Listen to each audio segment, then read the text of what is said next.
When you think proof of the Red Sea crossing, what comes to mind? For many, it's a chariot wheel at the bottom of the sea. People have claimed to find them, but most turn out to be hoaxes or lack credible evidence.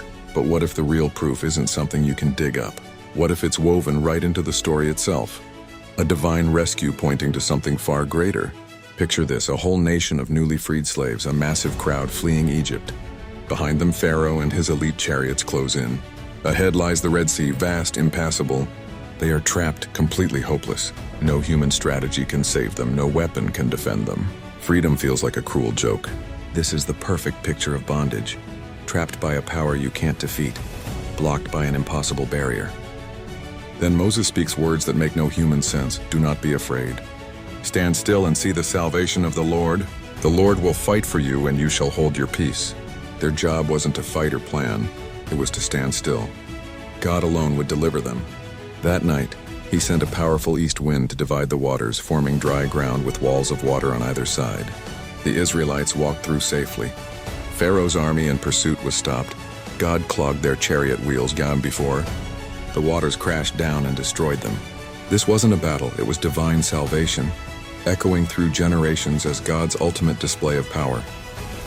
But it's more than history. The Bible is full of types and shadows, events pointing to a greater spiritual reality.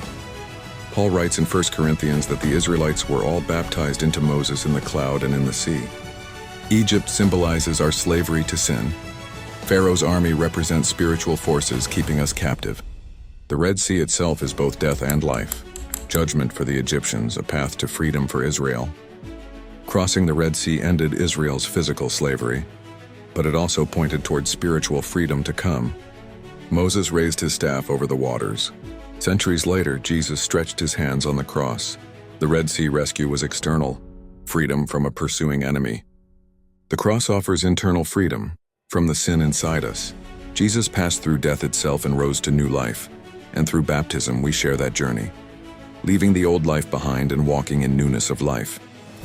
It's the ultimate transition from bondage to freedom, from death to life. So yes, chasing ancient chariot wheels is intriguing, but it misses the bigger picture. The true power of the Red Sea story lies in the divine pattern it reveals. God makes a way when there seems to be no way. He doesn't ask us to fight for freedom. He asks us to stand still, trust him, and receive the salvation only he can provide. Ask yourself, what impossible situations in your life can you trust God with? Where do you need to stand still and watch him work? The Red Sea story isn't just history. It's a blueprint for faith, hope, and life itself.